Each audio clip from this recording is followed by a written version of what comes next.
from the city that never sleeps.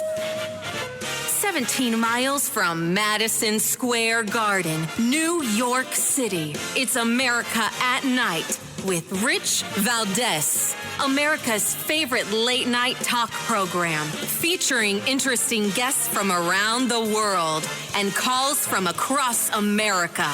And now, here is your host, Rich Valdez.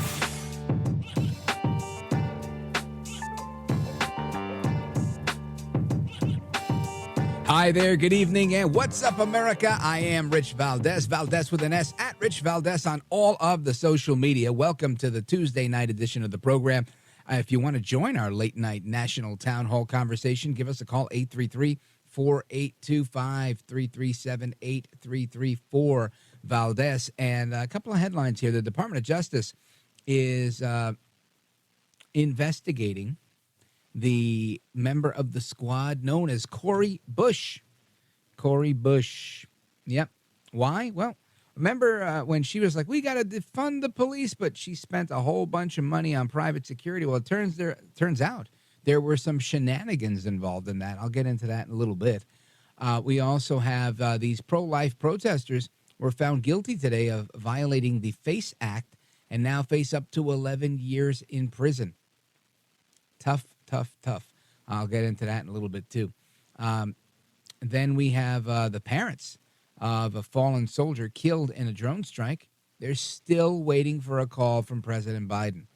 Now, it was rumored that Biden wasn't sure if he was going to go to receive the caskets of these heroes, but he's since, I guess, succumbed to the pressure, the public pressure, and he will be there.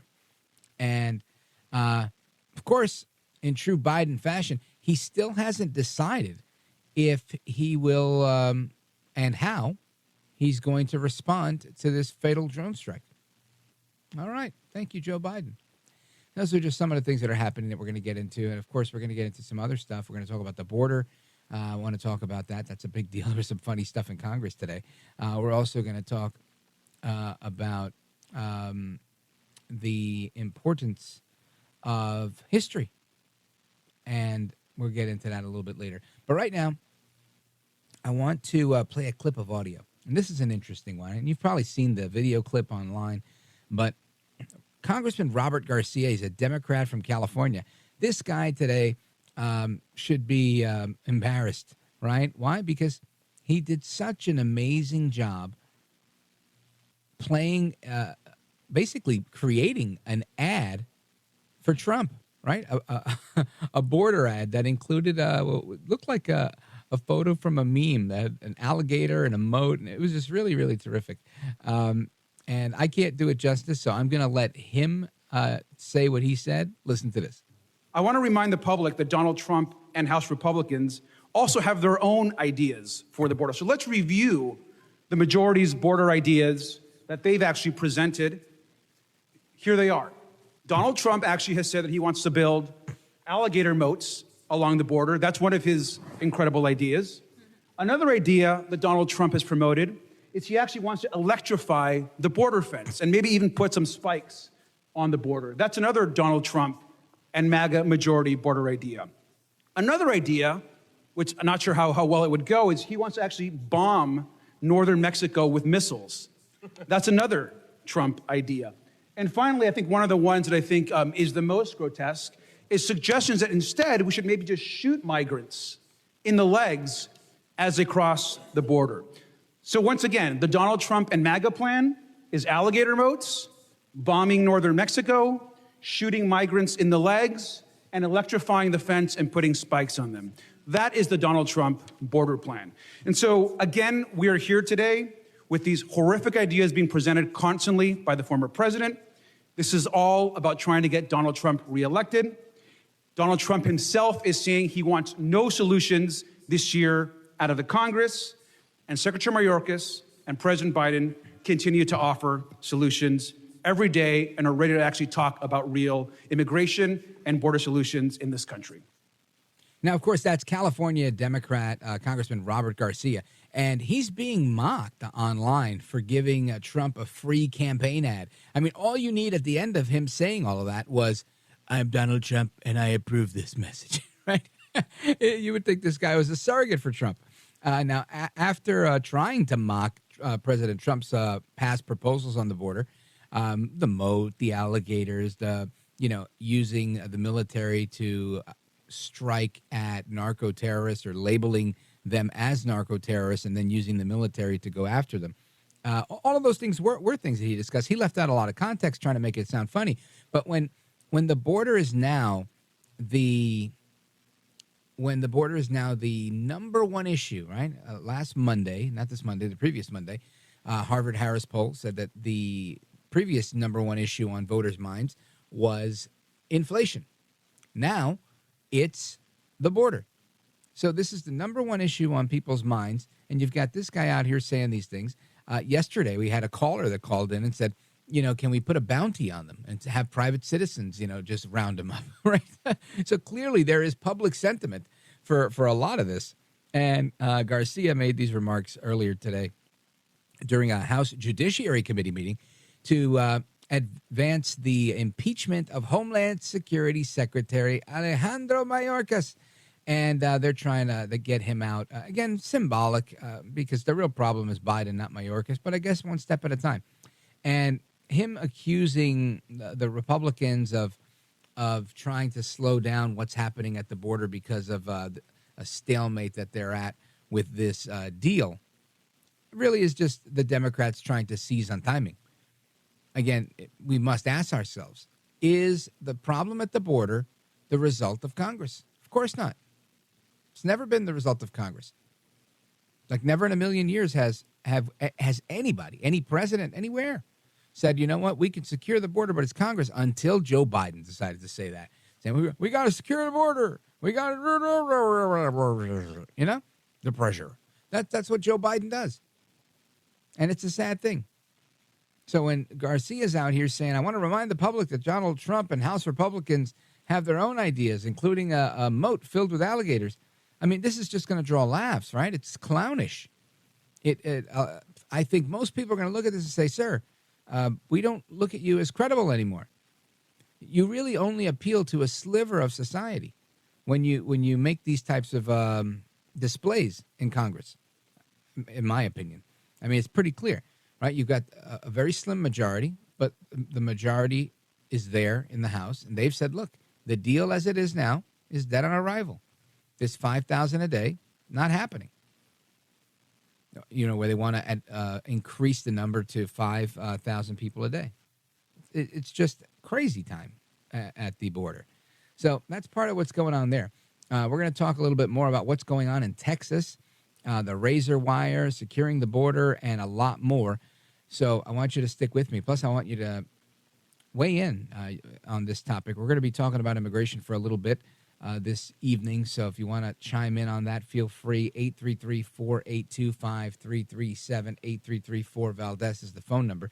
And I also want to just give you a little bit of a sneak peek in the bottom half of hour number 2. We're going to be remembering World War II and looking at some of our history on that. So for those of you that are history buffs and are always looking forward to something like that, make sure you stay tuned for that. That's coming up after our discussion on immigration. And, of course, after that, it's Open Phone America, where you guys get to call in on everything and anything under the sun. And we're going to get to a couple of really fun topics in that one. So I'm looking forward to your calls on that as well. Anyway, here's the number again, 833-482-5337, 833-4-Valdez. This is America at Night with Rich Valdez. Call now, 833-4-Valdez. That's 833-482-5337. 833-4-Valdez. That's Valdez with an S.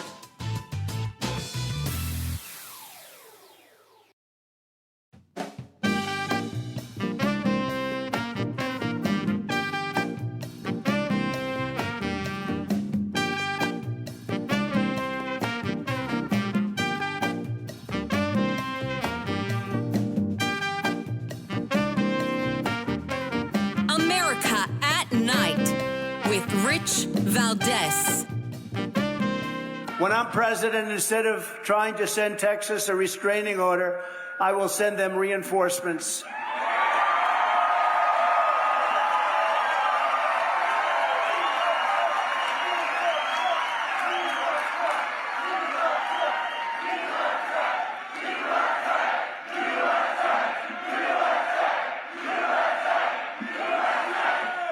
Instead of fighting border states, I will use every resource, tool, and authority of the U.S. president to defend the United States of America from this horrible invasion that is taking place right now. There's never been anything like it.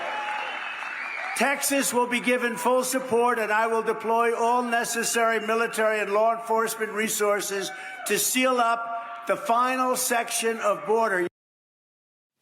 So that's President Trump explaining what he would do to help Texas. And, of course, Texas is putting up more razor wire as the court's telling them that they can't keep it up. And they're doing what they have to do to protect their citizens. And this is an interesting place, right? Because all of us believe, and most of us believe in federalism. And we should. That these are, national security matters should be handled by the federal government. However, when you have a federal government led by radical Democrats that are just hell-bent on opening up the southern border to anybody and everybody, then what's left for a governor to do? And this is where it gets tricky. So good on Texas for doing what they've got to do and getting creative here. And I want to dig into this with Hans von Spakovsky. He's the senior legal fellow at the Edwin Meese III Center for Legal and Judicial Studies at Heritage. That was a mouthful for me. I need more coffee. Hans, welcome back, sir. Thanks for having me, Rich. You bet. You bet. So I want to get the legal angle on this, and you're always great at that, because it's interesting, right? That's what this is, right? We're splitting hairs on the law here, and it's like the letter of the law isn't matching up with the spirit of the law right about now because we have a bad actor in the White House, at least in my opinion. What say you, and how do we move forward with this?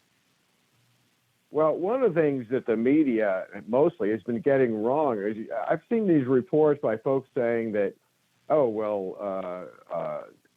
Greg Abbott in Texas, they're breaking the law and disobeying court orders by continuing to put up the barbed wire fencing they put up. That is absolutely false.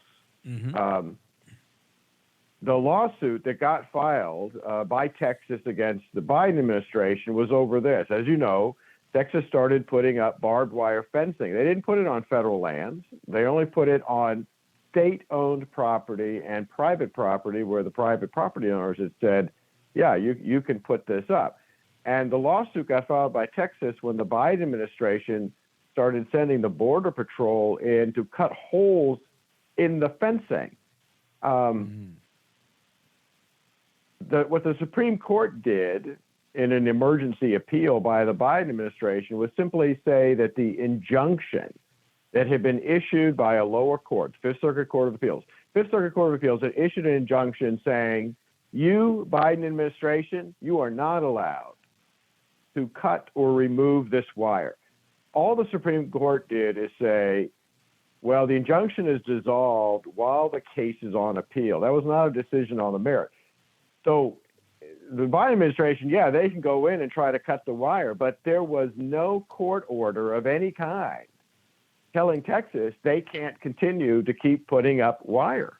And in fact, as you probably saw, there's been news within just the last couple of days that the Biden administration has backed off and said they're no longer going to try to do that, to cut holes in the fencing. And for those who didn't see it, look, I read the lower court decisions, and the courts were scathing in their criticism of the Biden administration. What they said was that the Biden administration, not only are they doing absolutely nothing to stop or prevent illegal aliens getting across the border, they apparently are doing everything they can to help them get across the border. And the example they gave, the court gave, was that Texas had video of Border Patrol agents cutting holes in the barbed wire fencing and then putting a climbing rope through the fence so the aliens could get through it and up into the U.S. And there was a border patrol in the middle of the river simply sitting by watching all these aliens wading across the river and refusing to do anything to stop them and turn them back. That's how complicit the Biden administration is in trying to make sure the border stays open. Yeah, Hans von Spakovsky, this is very alarming, I think, to most people, and that's why it's become the number one issue, according to the Harvard-Harris poll from a week ago Monday. It's overtaken inflation. And I think people are rightfully concerned about what's going on at the border, especially when you see these videos. And I've seen the video you're talking about cutting the into the fence. It's remarkable, right? And it makes you think who's who and what's what. And I had a guest last night that was saying, "Look, we all love our service member," and he was saying we love all of our brothers in arms. But at some point, you have to say, "Is what I'm doing the right thing for the country in the name of a pension or a paycheck?" And there's a lot of dissent amongst even the rank and file about what's going on with what's happening at the border. And I don't know that this gets fixed immediately, but I think we've seen this time and again with the administration coming after Texas for being as creative as they can be. We saw it with the buoys. Now we're seeing it with this. Thankfully, they're relenting on this. But ultimately, I guess all of us, right? Most of us that are bystanders on the sidelines, we want to see Texas win, and we want them we want them to be creative. And ultimately, do you think that they'll be able to bring a case that makes its way to the Supreme Court, where they can say, "Look, this is a bona fide invasion, and we have to protect ourselves because the federal government is derelict in their responsibility"? Oh, I think it is going to get to the Supreme Court. What's going to happen there, I don't know. I mean, I hope Texas will win, particularly given that all the states are on its side, and particularly because the key issue here is that when the Biden administration says that Texas is somehow hindering or preventing enforcement of federal immigration law, that is totally wrong. The state is doing everything it can to help enforce federal immigration law. It's the Biden administration that is not only not complying or enforcing the law, but actually violating it by bringing as many illegal aliens in as possible. And I'm hoping that the court will see that and rule in the state's favor. Now, the other thing that's come up, and I think this is an important point, is that, there have been Democrats in Texas and elsewhere who have been urging Joe Biden to take over the Texas National Guard, because the Texas National Guard, has been mobilized by Governor Abbott. Well, federal law does not allow him to do that under the current circumstances. And I think that's very clear. And if Biden tried to do that, I think he would be going far outside of what federal law says he can do. All right, well, let's dig into that a little bit when we come back. Folks, we're on with Hans von Spakovsky. He's the manager of election law reform and the initiative there at the Heritage Foundation, and senior legal fellow at the Edwin Meese Center for Legal and Judicial Studies. We're coming right back. We're going to discuss that and more. Don't go anywhere.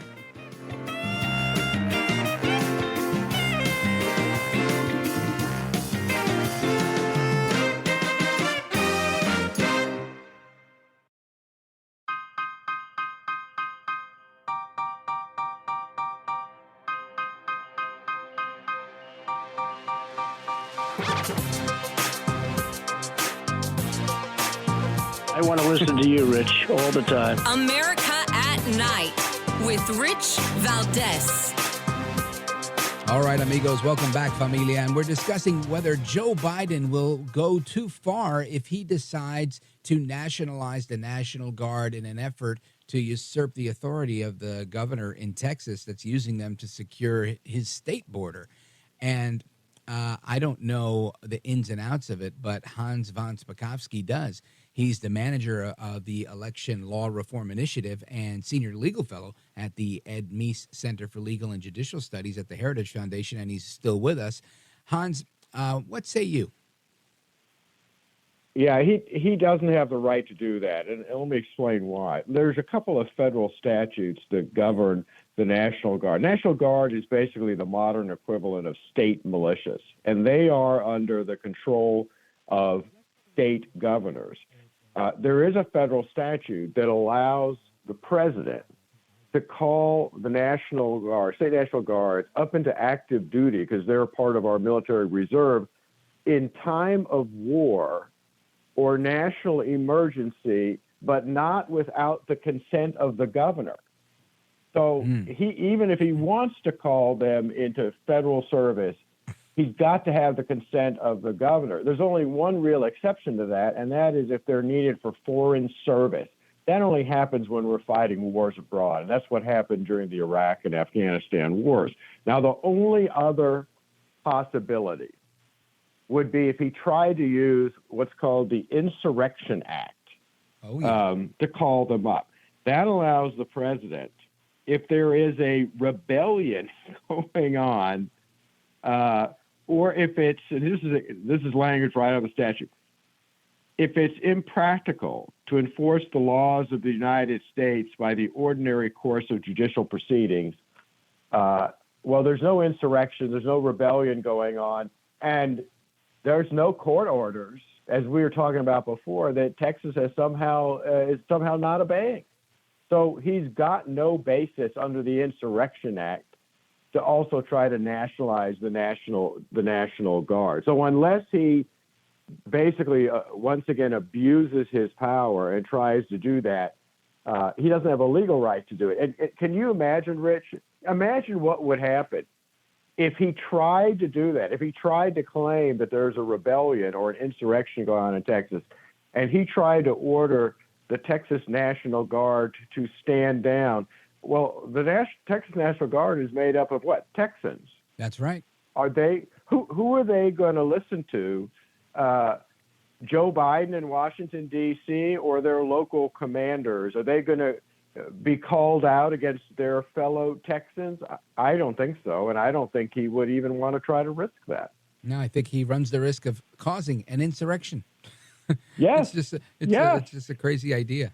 But, oftentimes I feel like Joe Biden does opt to exercise the most egregious or the most crazy option.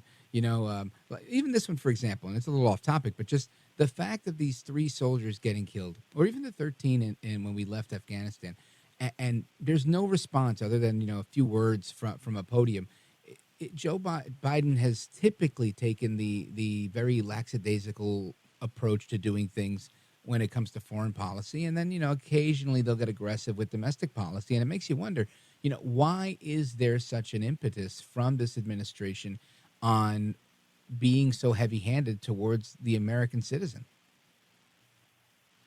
I don't know. Well, I tell you, part of what's going on, and I think this is actually the main thing that's going on in the immigration area, is look at the people who Joe Biden hired and who he brought into the White House. If you look at all of those advisors, what you find is that they all came from radical left-wing advocacy groups, mostly headquartered in Washington. And so, for example, on the immigration front, all of the people that are his advisors are individuals who are, they believe we should have open borders. They think our immigration laws are racist and discriminatory, and they don't believe in enforcing them and preventing illegal aliens from coming in. The other part of this is that you have, I think, very cynical, for example, political consultants on the Democratic side who say, listen, the more illegal aliens we get in, the better, because eventually they're going to be able to vote. And right. When they vote, they're going to vote for us, and that's going to help us retain power. Well, that's not only sinister, but, I don't know, semi-treasonous. Do you agree? Oh, yeah. No, I agree. And look, anybody who doubts that thinks I'm exaggerating. just look at the start of this. Remember, New York recently passed an ordinance to allow aliens, including illegal aliens, to vote. The District of Columbia has done the same thing. These moves are all being made in these democratically controlled urban areas, and they want to push this. This is the start of it, of making sure that you really don't have to be a citizen to vote. Now, Hans, this is a good question, and you're the perfect person to ask. I understand that what they're trying to do, and I understand, like on paper, for you to get a driver's license, for example, I'm born in Brooklyn, but I got my license in Jersey. I moved to Jersey, and I had to prove that I was a citizen one way or the other when I got my license when I was, I think, 18 years old. And from there on, I've always been able to register and do whatever once you're in the system. But when you have these states that are now changing these rules and saying, okay, we can, we're going to offer driver's licenses or work permits that allow you to drive or whatever it is for people that are in the country illegally, this opens a door that may be very difficult to shut, where people are now going to be automatically registered in some states, right? They're trying that in Pennsylvania and other states. Right. And how would anybody stop it or even vet it? Well, they can't. And that's, in fact, one of the reasons why automatic voter registration is a very bad idea. Look, there have been numerous incidents. People can Google this and find it in states like California, like Illinois, that put in automatic voter registration where their systems, there have been incidents where they have found that their system has automatically registered to vote people who are not U.S. citizens. Pennsylvania just put in automatic voter registration. The Democratic governor put it in. There wasn't a statute passed by the legislature. It was a Democratic governor. And people forget, just a couple of years ago, the Secretary of State of Pennsylvania was forced to resign in disgrace after it was discovered that their DMV had been registering aliens to vote for many, many years. And ever since then, the state government has been refusing to say how many aliens got registered and how many of them voted. Absolutely crazy talk right here. Honestly, it makes me think it's like, okay, so we see the problem, we know where it's coming from, but we can't do anything to stop it other than, get, guys like you that are, well-versed on these legal matters and are out there on the front lines. But it seems like the deck is stacked against us. Hans von Spakovsky, don't go anywhere. We're coming right back. I want to wrap up on this point, and then I also want to find out your thoughts on why Biden keeps saying he doesn't have the authority to shut down the border when every other president who's wanted to has been able to. So we're going to do that and more. Plus your calls, 833-482-5337, 833-4-VALDEZ. This is America at Night with Rich Valdez.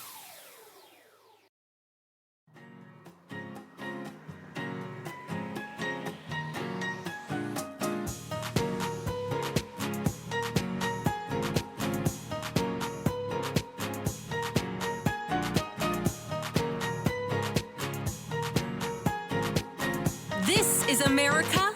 This is Night. This is Rich Valdez.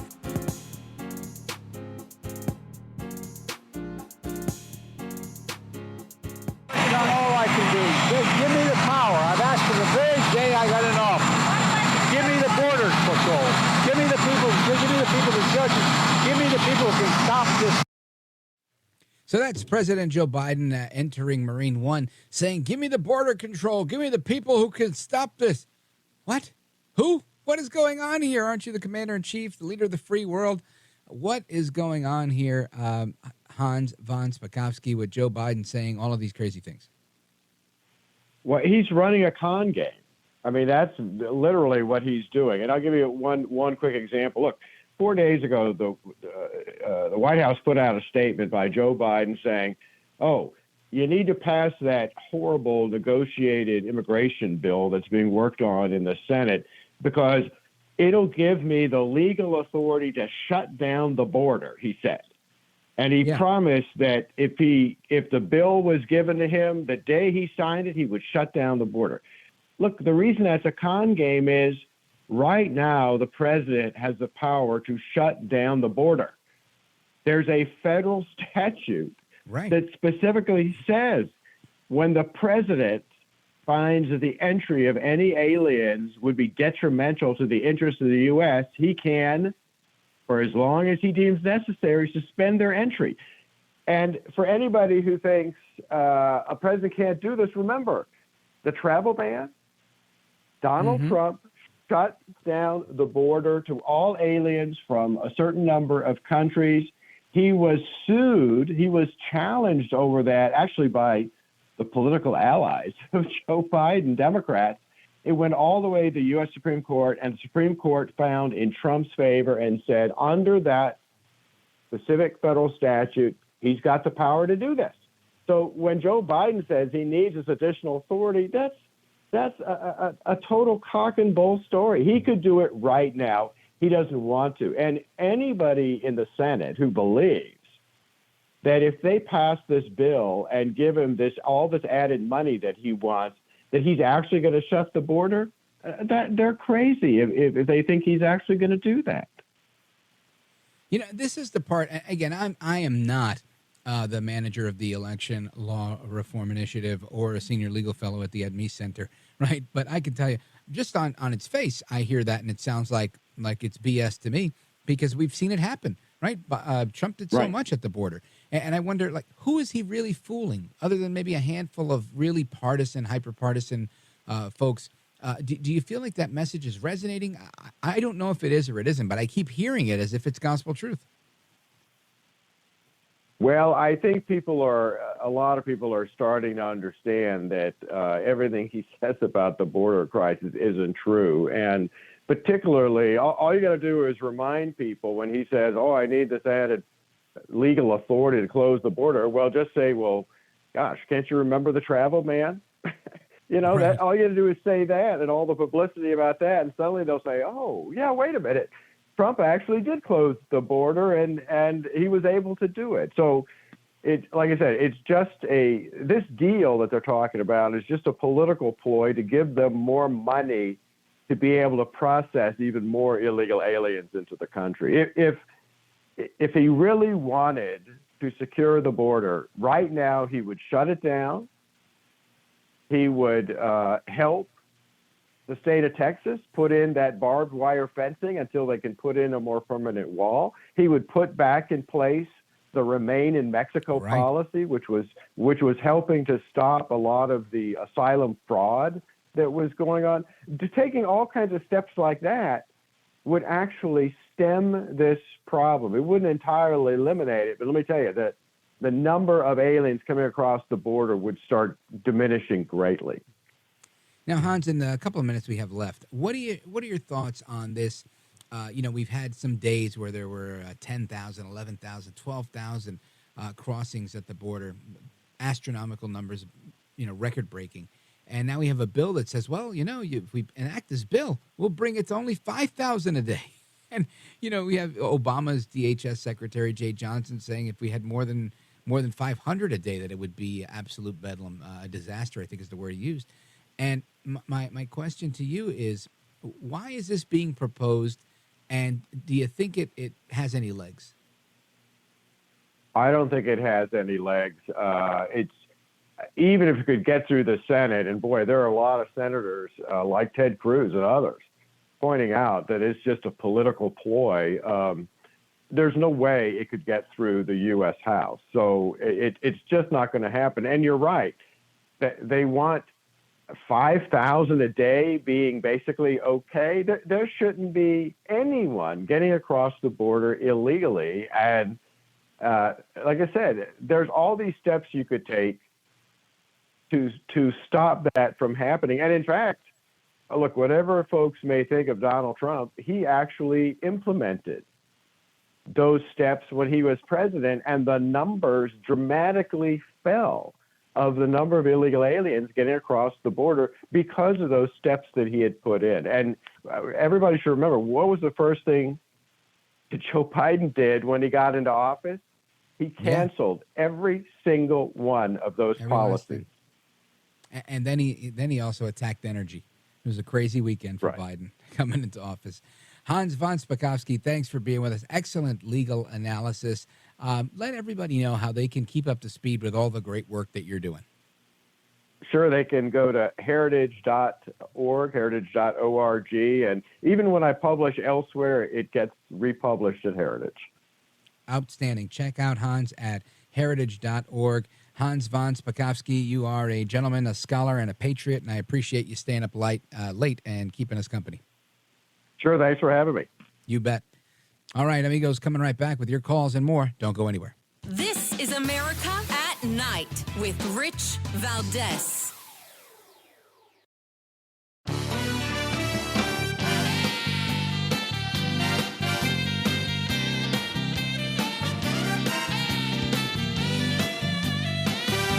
This is America at Night with Rich Valdez.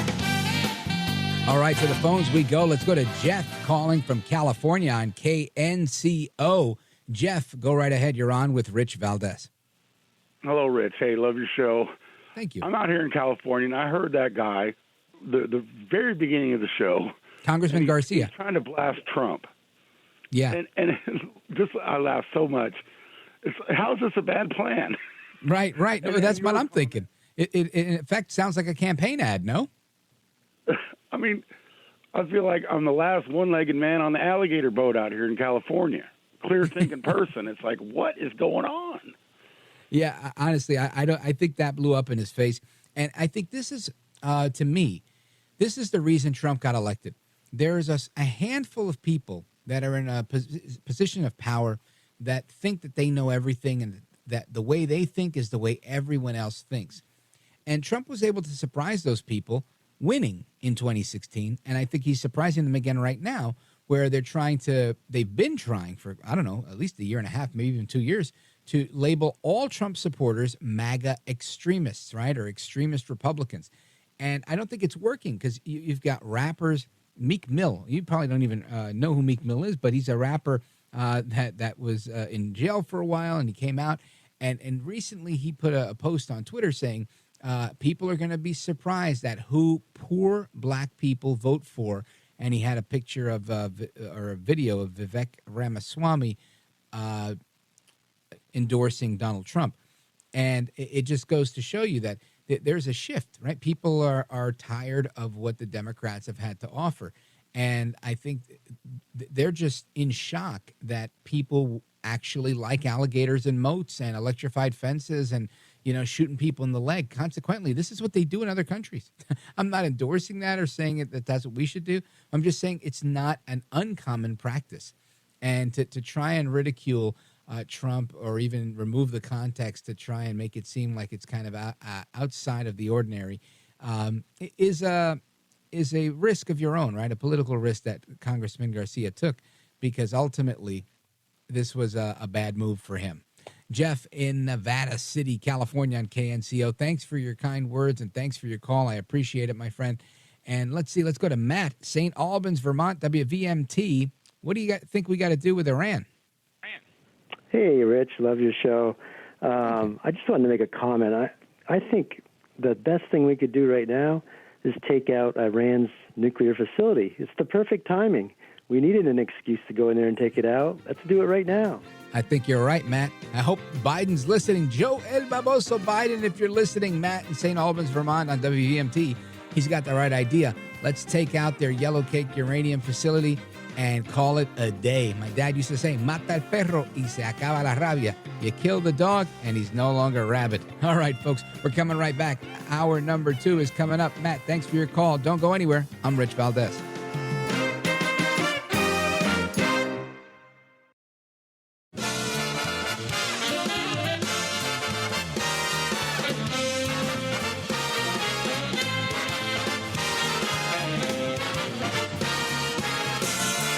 Live from the city that never sleeps. 17 miles from Madison Square Garden, New York City. It's America at Night with Rich Valdez, America's favorite late-night talk program, featuring interesting guests from around the world and calls from across America. And now, here is your host, Rich Valdez.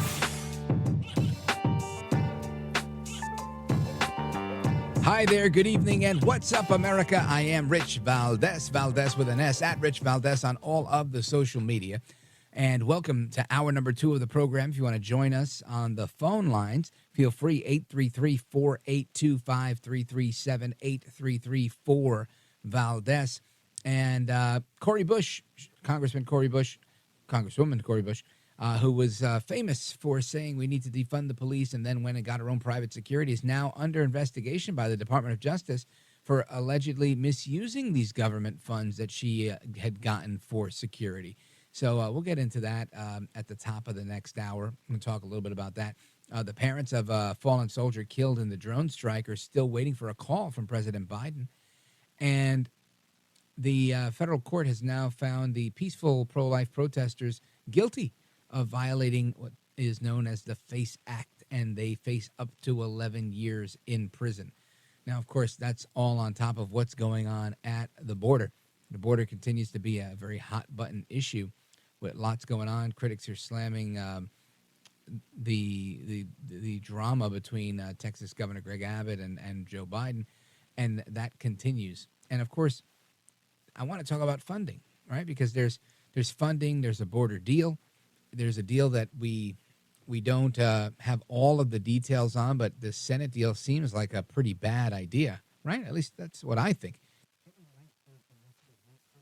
And there's a lot of back and forth in the Senate about this. Republicans are experiencing some disagreement on this, which is good. I think you need healthy debate on this.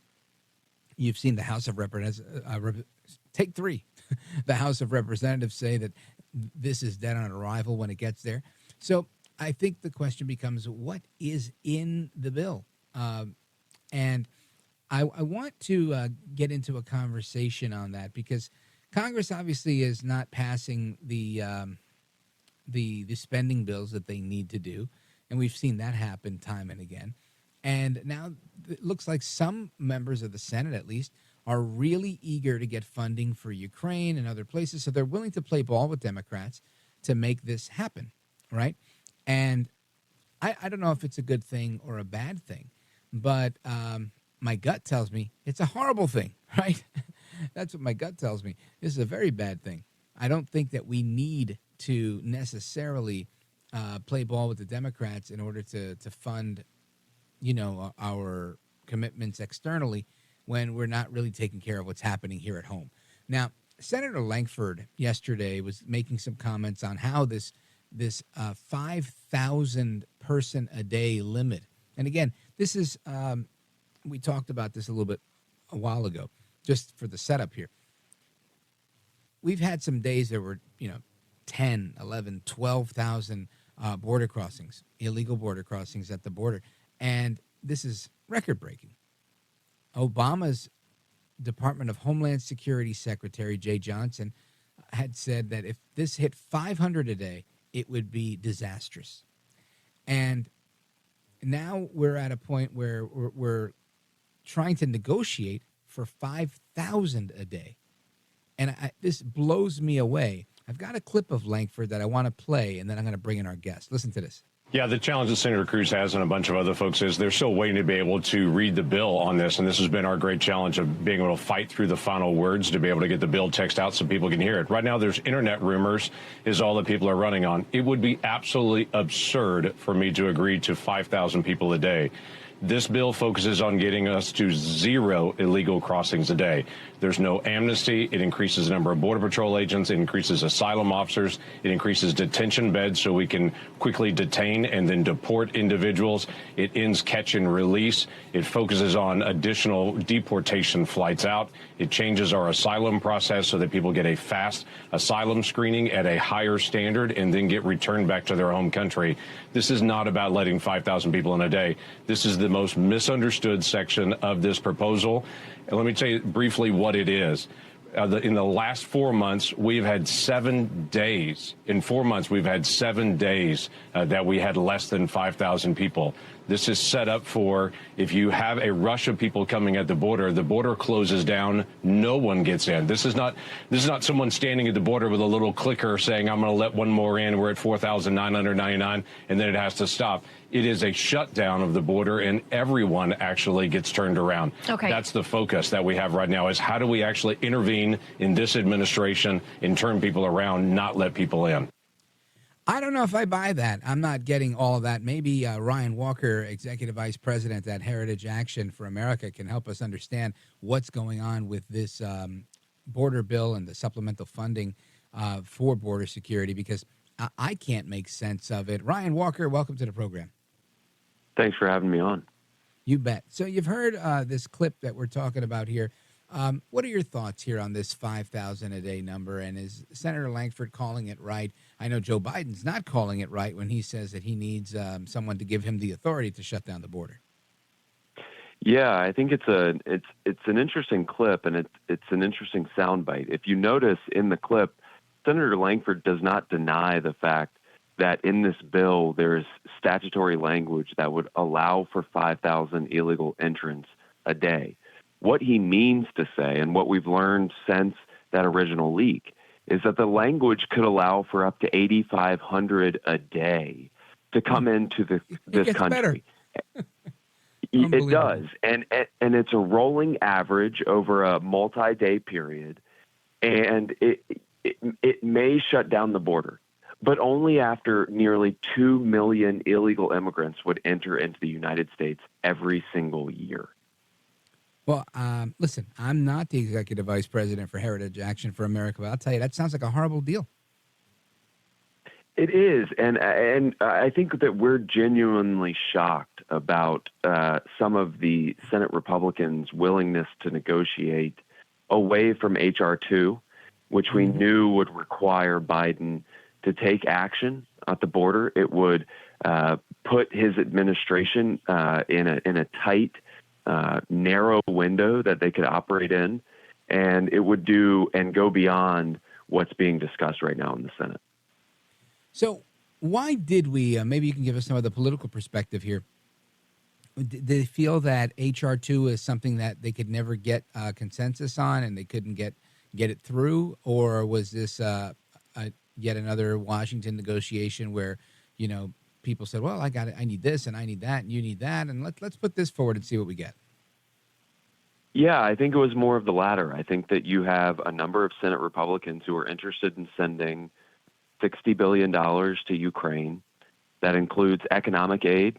So it's not just military hardware and weapons and missiles and the things that you would think that they would need to fight a war. It's beyond that. It goes to pensions for government employees. It pays for their emergency services personnel, so their firefighters and police departments. Meanwhile, we here at home have an open southern border that has allowed 10 million illegal immigrants into the United States since Joe Biden came to power. And so I think there is this horse trading going on amongst elected leaders who are supposed to represent the people. But for whatever reason, they get to Washington, D.C., and they're distracted by every other interest other than their constituents, at least seemingly. And so I think that they're pursuing this all with the intention of passing additional Ukraine aid, an additional $14 billion for Israel, which may be needed, additional funding for the Indo-Pacific, and all of these dollars that are flowing out of the Treasury, those $100 billion, in fact, would go to conflicts and areas outside of the United States. And I think the American people are sick of that. I agree. And when you say, interests other than their constituents' interests, would you surmise that these are special interests or their own political interests, some combination thereof? Explain a little more. Yeah, I think it's I think people lose sight of what they were elected to do here in Washington, D.C., and they're often distracted by these seemingly metaphysical arguments at times about, what's going on in the world and how we can have an impact there. And I think they overemphasize the United States' ability to influence some of these things, as we've seen in Ukraine. It's been going on for over a year and a half, and we've had very little progress, if any. And it looks like this war, this conflict will grind on until someone is ready to admit that we need to sit down at the table and have some discussion. And so I think the American people see that.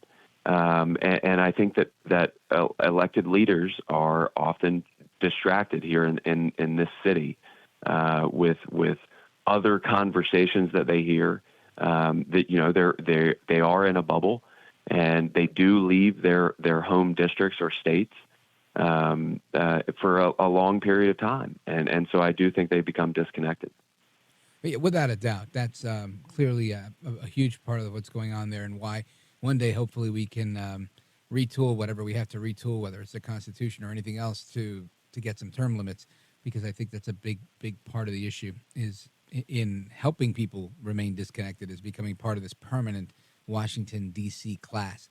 Now, along the same lines as this, right? This is specifically border security funding and everything else you mentioned that's part of it in this New Deal. But overall, we're seeing we've seen a huge departure from the days where we actually used to pass budgets and clean spending bills and not deal with continuing resolutions every single time another one ran out. They put in another one. I don't know if I feel confident that we're going to get to a place where that actually happens again, where we actually pass budgets. But maybe I'm being pessimistic. Ryan Walker, what say you? No, I agree with you that the process is fundamentally broken. We've entered into this new realm of politics that I think is very dangerous, in fact, and I appreciate you bringing up this point. I think that we're in a process in Congress where it's expected now, even with new representatives who come in here with very little experience or understanding or expectation of how it should be run. Right. And it continues to run this way. So we go from CR to CR, or even worse, omnibus to omnibus. These deals are negotiated by 4 or 5 people, maybe 20 staff members. That's not representative of the American people. And for anyone to claim it's otherwise is ludicrous. And so I have severe concerns. And furthermore to that point, I think that we're in somewhat of a dangerous territory where because of redistricting and various lawsuits across the country, the House of Representatives for the next maybe 10 years will be decided by about 25 or 30 seats. And that means a very thin majority for either the Democrats or the Republicans. And it also means that the American people aren't truly represented.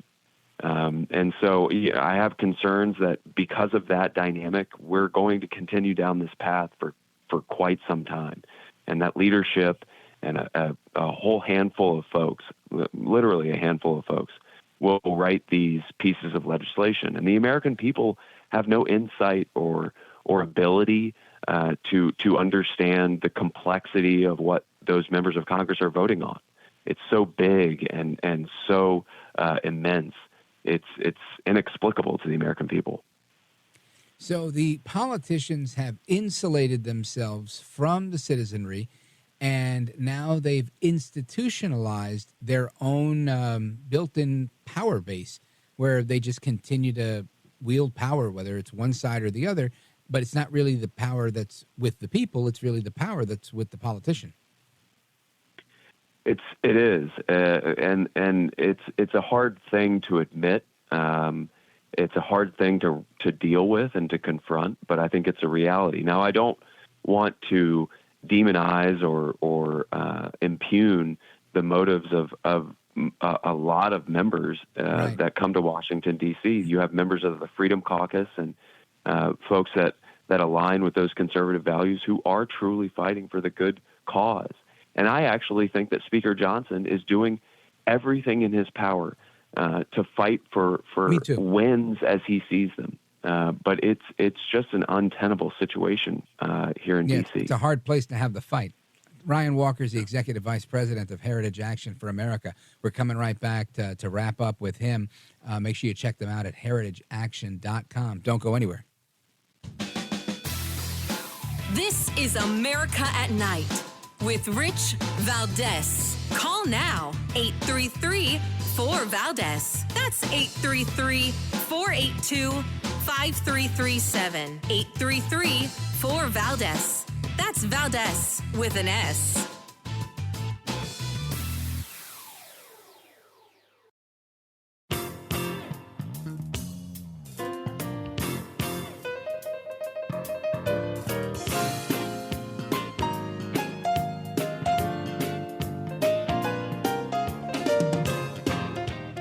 America at Night with Rich Valdez. What's been suggested is in this bill is not enough to secure the border. And we have to insist. We have a responsibility, a duty to the American people to insist that the border catastrophe is ended. And just trying to whitewash that or do something for political purposes that it appears that may be is not going to cut it. And that's a non-starter in the House. And there you have Speaker Johnson saying this is a non-starter, this Senate immigration bill on funding here for their border deal. And Ryan Walker, Executive Vice President of Heritage Action for America. Ultimately, I guess in a sentence or two, where do you think this ends up? You know, if the deal's dead on arrival in the House, what does Biden do? Yeah, I think ultimately the deal collapses. I think negotiations continue for another week or so, and ultimately it becomes politically untenable. And let everybody know how they could keep up to speed with you and everything you're doing at HAFA. Yeah, absolutely. Please visit www.heritageaction.com. We're on all of the social media platforms you can imagine. We put out content to educate activists so they can be involved in the political system. Outstanding. Well, Ryan Walker, I want to thank you for being with us and staying up late and having some coffee so that you don't fall asleep. I know it's not easy doing late night radio, but we appreciate it. No, absolutely. Thanks for having me on. You bet.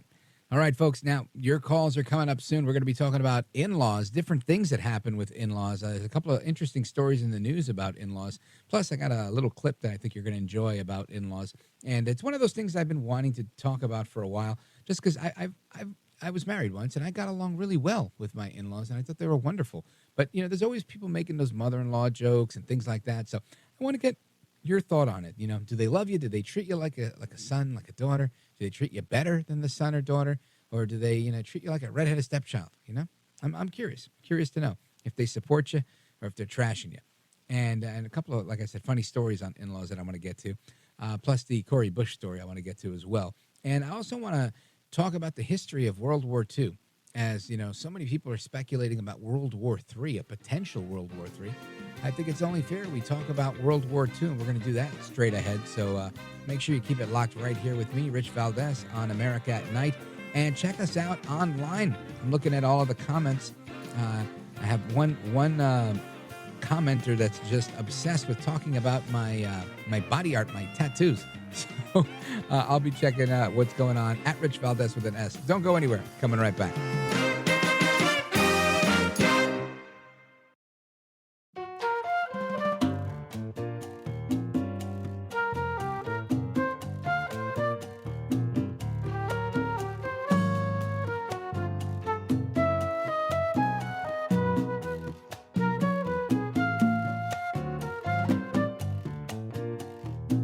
Well, Mr. Valdez, you have one of the greatest shows that radio's ever had. America at Night with Rich Valdez.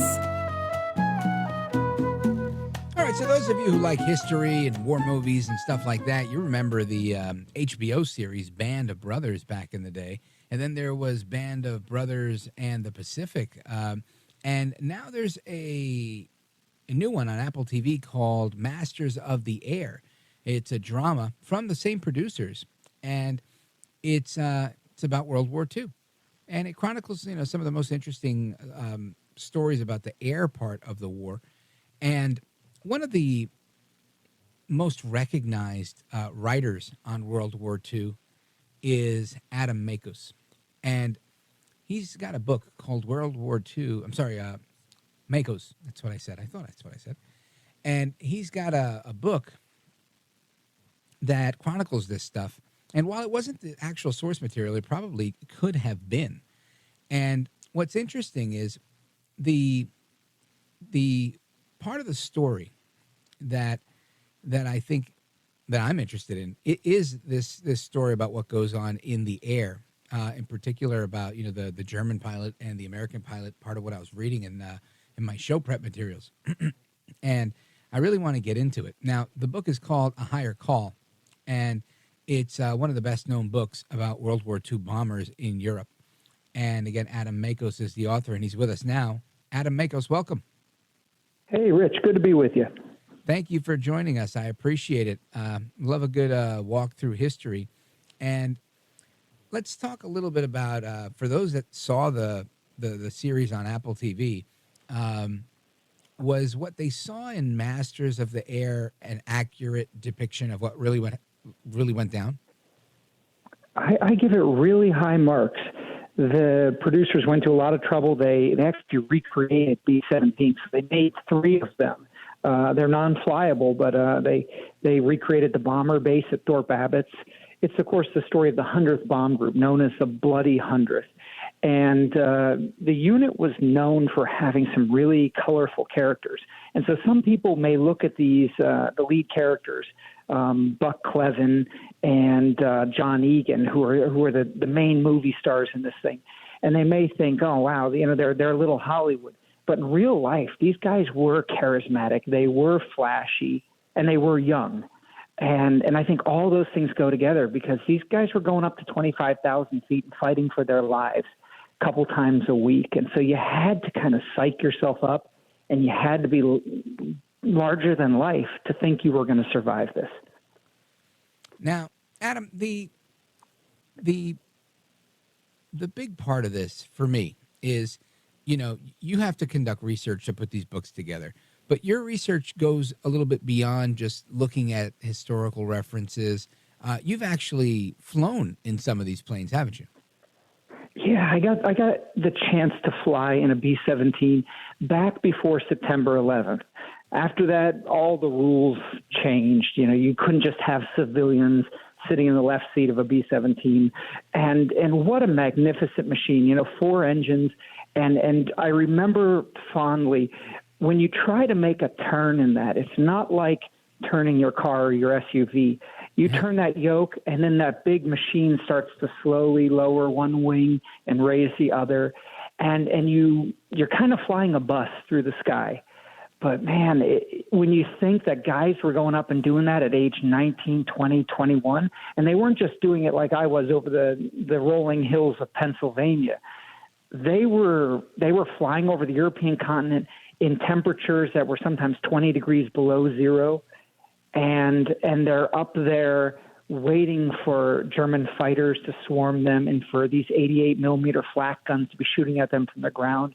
I mean, just the idea of flying bombers in formation, forget the enemy, just flying them across Germany in 1943 would be dangerous by itself. Then you throw in the Luftwaffe, and my respect for these guys is just sky high.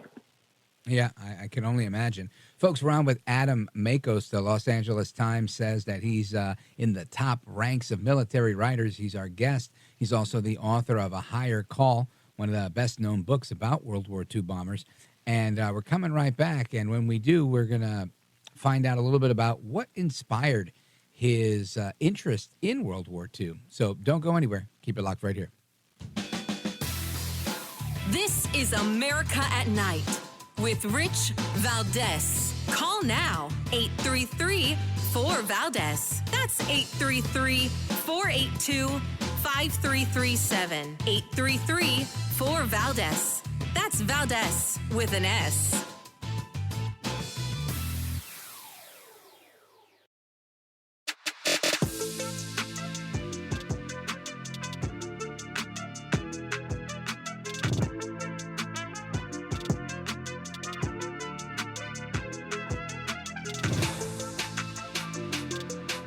This is America at Night with Rich Valdez. Call now, 833-4VALDEZ. That's 833-482-5337. 833-4VALDEZ. That's Valdez with an S.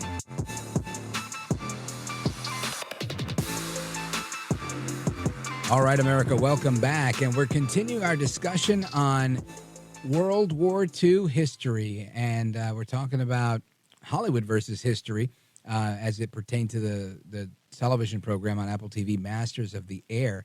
And it led us to part of the conversation where I was curious to know how our guest, Adam Makos, New York Times bestselling author of A Higher Call, which is one of the best-known books about World War II bombers, how he got his interest in World War II to begin with. Adam Makos, welcome back, sir.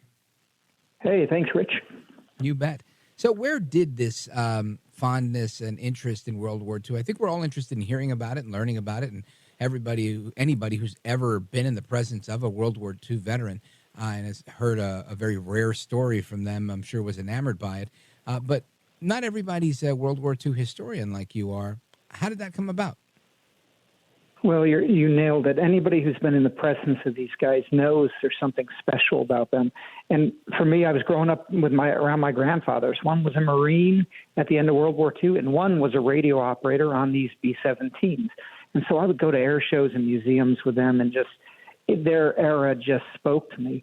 I was a young journalism student right out of college, and I just want, you know what it was, Rich? It's one thing to know and appreciate the sacrifices and the stories and to be enamored with it. But for me, I wanted other people to care. I wanted to try to do my part just to spread the word of what happened way back then. And so I began, writing these stories for any magazine I could. And I found this one incredible story along the way. It was about this day in December 1943 when an American bomber was badly shot up and limping home over Germany, just trying to get out over the sea and get back to England. And a German fighter pilot saw this plane fly over his base, took off, chased this plane down, and he was supposed to shoot it down. His name was Franz Stiegler, and he was a German ace. He was one victory away from winning the Knight's Cross. And instead, when he saw this badly damaged plane that was defenseless, he said, I can't shoot this plane down. That would be murder. And he ended up escorting this bomber out of Germany. He saluted the American pilot, and he flew away. Now, the American pilot, Charlie Brown, never forgot that moment. And later, he searched the world for the German who saved his life. And don't you know, he found Franz. Wow. And so when I called Charlie Brown up, it was 2003. I said, Mr. Brown, I would love to go deeper into your story. I want to write a book about this. I want to get to know everything about it. He said, Adam, you're doing it all wrong. He said, you got to understand, I'm not the hero in this story. The German is. So if you want to do this right, you've got to go talk to Franz Stiegler. He's still alive. He's in poor health, but he's alive out in Vancouver, Canada. And so don't you know, I got on a plane. Next week, I was out there in Vancouver meeting the first German pilot I had ever met and trying to understand that side of the war as well as Charlie's. Wow. What did you glean from that? I gleaned from that guys like Franz Stiegler, they were really born in the wrong place at the wrong time. To be a German, to come of age during the era of Hitler, really, what choice did you have? It was you say no, you don't show up for your draft appointment. Well, you're in a concentration camp. You try to avoid it. Your parents are in a concentration camp. And so in his case, he ended up flying for the Luftwaffe. He was a fighter pilot, and he was motivated at first by revenge because his brother had been a pilot too, and his brother had gone to war in the Battle of Britain, and his brother was killed. So Franz said, okay, I'm going to be a fighter pilot. I'm going to get vengeance for the brother they took from me.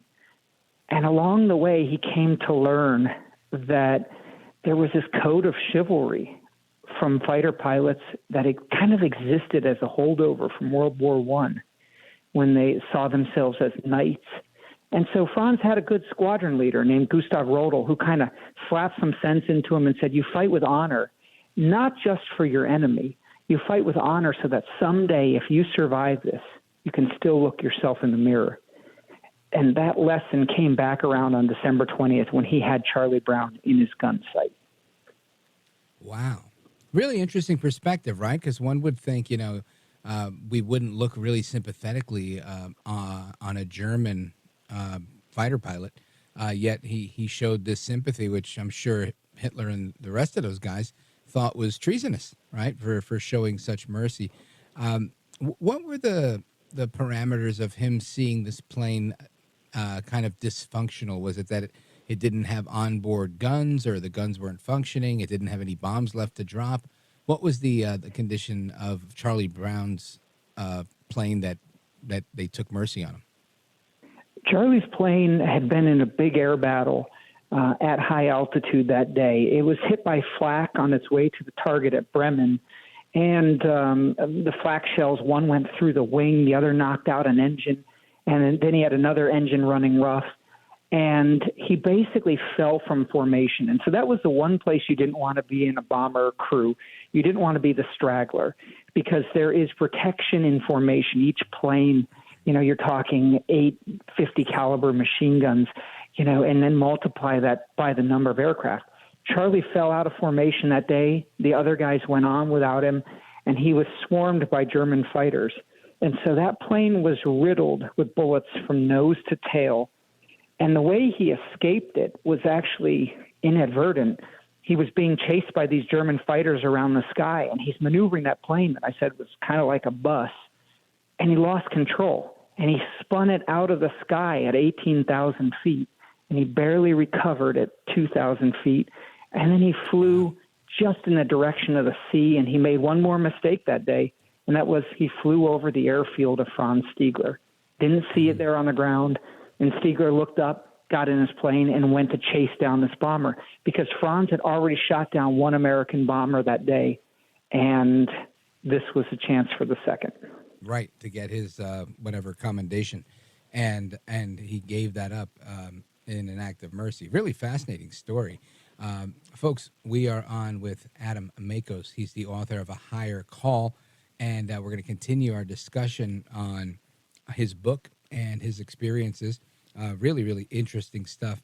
And I want to learn more about the B-17s when we come back. Don't go anywhere. This is America at Night with Rich Valdez. Call now, 833-4-VALDEZ. That's 833-482-5337. 833-4-VALDEZ. That's Valdez with an S.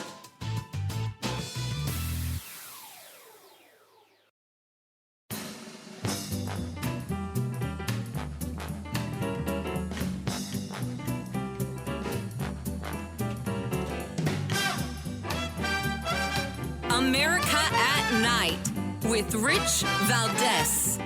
Call now, 833-4-VALDEZ. That's 833-482-5337. 833-4-VALDEZ. That's Valdez with an S. All right, America, welcome back. We continue our discussion with Adam Makos, the author of the book, A Higher Call. It's about World War II bombers in Europe. And we heard some interesting stories thus far. And I want to learn a little bit more about the B-17s. I know that you mentioned that your grandfather was a radio operator on a B-17 during World War II.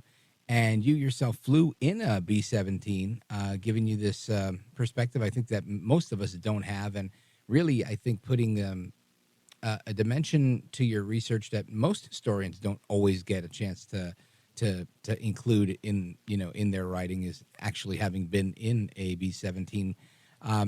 Tell us more about these buses that, as you mentioned. Well, Rich, the B-17, if there was an official plane of the United States of America, that really should be it. I mean, it's iconic when you hear the four Wright Cyclone engines spinning up. It's just, it courses through your veins. There's something just like the Ford Mustang. I mean, it's an American machine, and it exemplified the American way of war in World War II. The British had taken such heavy losses in their bombing campaigns that they went at night. And so their 4-engine Lancaster bombers are dropping bombs from 20,000 feet.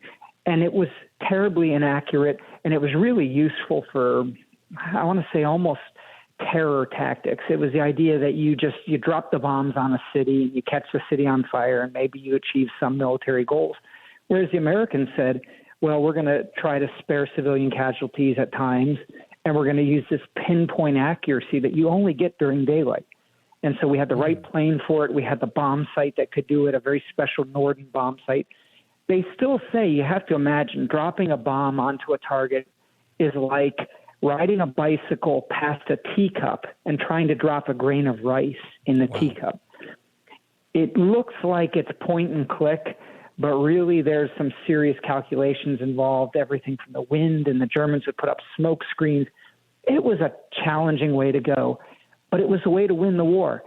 And our air crews knew they were going to have to take heavier losses, and they were going to have to just, they were going to have to get destroyed to bring this war to an end. And in the end, the United States 8th Air Force lost more men than the Marine Corps. Wow. They lost 40,000 men doing these kind of missions.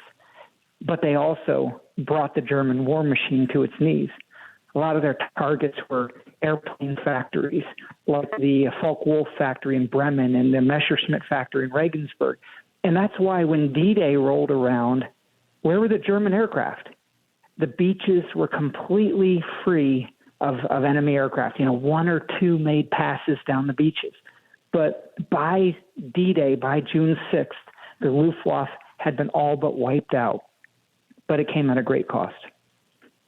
Wow. This is just remarkable. I want to remind everybody to get a copy of your book, A Higher Call, an incredible true story of combat and chivalry in the war-torn skies of World War II by Adam Makos and Larry Alexander.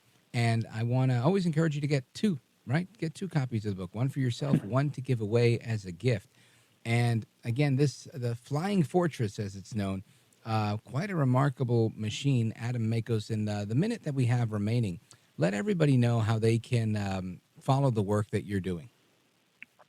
Well, Rich, I really appreciate what you're saying and doing. And this is just a great one of those 1 in a million stories of 2 enemies who became fishing buddies. And whenever I tell people it, they think, oh, you made that up. And then I say, no, this is a true story. I found these guys after they found each other, and I was just in the right place, and I was a lucky person who got to tell this story.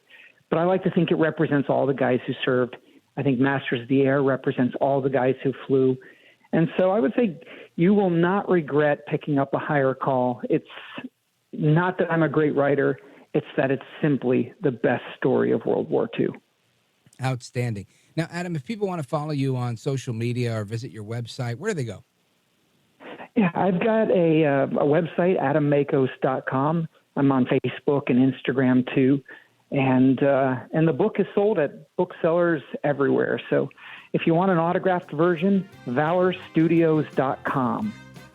Outstanding. Well, Adam, I appreciate it. You are a gentleman, a scholar, and a patriot, and I thank you for being here tonight. Hey, thanks for having me, Rich. Let's do it again someday. You bet. We'll do. All right, folks, Open Phone America is coming up. We're going to talk about in-laws and a couple other things, but I really want to get your thoughts on in-laws. If you've never called the show before, make sure you call in now, 833-4-VALDEZ.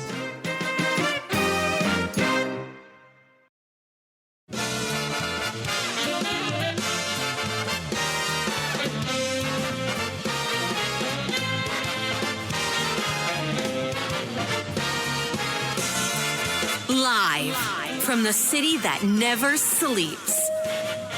17 miles from Madison Square Garden, New York City. It's America at Night with Rich Valdez. America's favorite late night talk program featuring interesting guests from around the world and calls from across America.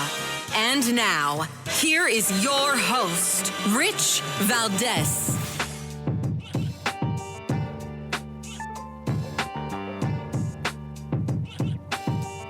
Hi there, good evening, and what's up, America? I am Rich Valdez, Valdez with an S, at Rich Valdez on all of the social media, your liberty-loving Latino amigo. Happy to be here with you on this Tuesday night edition of the program, hour number 3, also known as Open Phone America, and we're taking your calls on all the topics we've discussed tonight, World War II, the border, Trump, everything else, and I also want to add a new topic, which is in-laws, and I got a couple of different angles on the in-laws topic.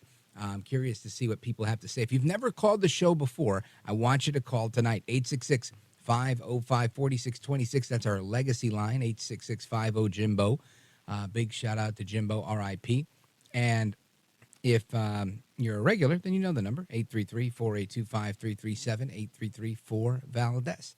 And I want to get into a few things tonight.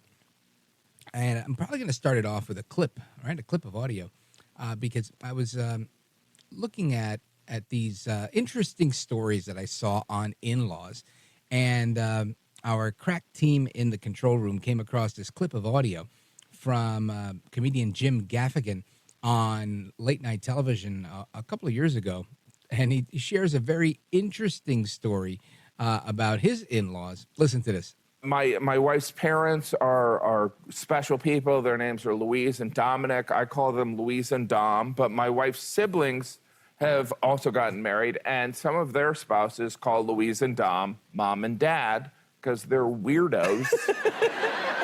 You know, it's like, do you call your in-laws mom and dad? No. Because it's like, I understand sometimes people marry into a family and you become so close to their spouse's parents that they want to call them mom and dad, but don't. It's weird and confusing for the rest of us. They're like, wait, that's his mom? He married his sister? You know, it's like, what state is he from? You know? That's funny. And I think it's an interesting thing as well. I was very formal, like ma'am and sir all the time. That was how I did it. But I'm curious to know how you guys refer to your in-laws. And moreover, I want to get into the nuts and bolts of it, right? Do your in-laws like you? Do they support you? Do they trash you when you're not looking? Or are you the favorite? Do they like you more than they like their own child? I really want to hear from you on this. And, of course, all the other topics as well. And I want to share this one with you. There's a story in Business Insider. It says 6 signs that your in-laws are meddling in your relationship, even if you get along. Now, even if you get along with your in-laws or your spouse's parents, they can impact your partnership. A therapist shared a couple of signs that an in-law might have too much say in your relationship. In-laws who openly gossip and make non-emergencies feel urgent can totally influence your marriage. So whether you're thinking of marrying your significant other or in a long-term relationship or are married, there's a lot to consider besides the relationship between the two of you, right? It's your relationship with their parents. Now, in this article, a licensed marriage and family therapist practicing in Fort Lauderdale, Florida, told Business Insider, her name is April Eldmeyer, that she's seen many couples start off loving their in-laws or their significant other's parents. But then over time, things happen along the way, and they start to have some differences and disagreements and some struggles. And she said you can really form a wonderful relationship, but then there can be some things that you may do that seep into the relationship or cross a boundary that you totally weren't expecting. So I'm wondering if you have any stories that you could share on that. Let's see, where do we go here? We got a few people on the line: Oregon, Connecticut, Alabama, Idaho. I want to go to Jason, who's calling from Dothan, Alabama, WDBT. Jason, do you call your in-laws mom and dad? Do you have in-laws? I used to. What'd you call them? Oh, they still like me, but she don't. Right? Yeah, I know how that goes. I'm divorced myself. And did they like you more than they liked her, or did they just put up with you because you were with her? Oh yeah, they just couldn't tolerate her, and she It's hard to describe, and these are her there's own no parents. Niceties for that. Oh yeah, they want to Wow. adopt me. Right? They try to. Yeah, that's like. Well, I don't think this is gonna work. We're gonna part ways.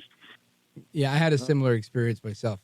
They loved me, and I just thought that was always so interesting. And it was vice versa though. My mom absolutely would have traded me in for my ex-wife for sure. It was like the daughter that she already had, but an extra daughter that she always wanted, I guess. Anyway, let's talk about your thoughts on the show tonight. Go ahead, Jason. Well, it has been so far. I loved it, and you really piqued my interest when you brought your last guest on. You hit me in the gut. Anything having to do with aviation, you had me at aviation. Yeah, well, it's a fascinating topic, right? Well, I was born and raised in aviation. Oh, cool. You ever been on a B-17? I've been on one, haven't flown on one, but like I was telling the screen caller, where I live now, I'd say it's like 3/4 of a mile down the road. It used to be an airport, but they shut it down and they turned it into an apartment complex. But when I was a little kid, you know what they had lined up on the end of the runway? What's that? A B-17G. A G model B-17. Wow. I didn't even know what that is. What it is was the last major production run of the B-17 that Boeing put out. That's the one that had the chin turn with the twin 50s up under the bombardiers where you got the Norden bomb scope and all that. Well, what they used that aircraft for back in the 70s was a spray for fire ants. Oh, wow. So they didn't drop bombs. They were using it for pesticide. Oh, yeah. And not only that, but what the deal was, and we always wondered what happened to that aircraft, and a couple from Wisconsin bought that aircraft. And last I heard, it was in Wisconsin up and around Oshkosh. Wow.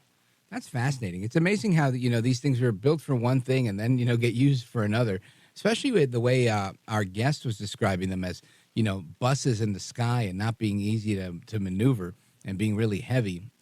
Really, really interesting stuff. Jason, I want to thank you for chiming in and for your kind words. I appreciate it. Big shout out to everybody in Dothan on WDBT. Shout out to Alabama. Let's continue. Let's go to Jim, Danbury, Connecticut, WLAD. Jim, you got an in-law story for me? New Year. Yeah, I've been more of a listener these days, but I got a quick question for you here. Is that I didn't hear what you said. Do you have an in-law story for us? No, it's about Donald Trump.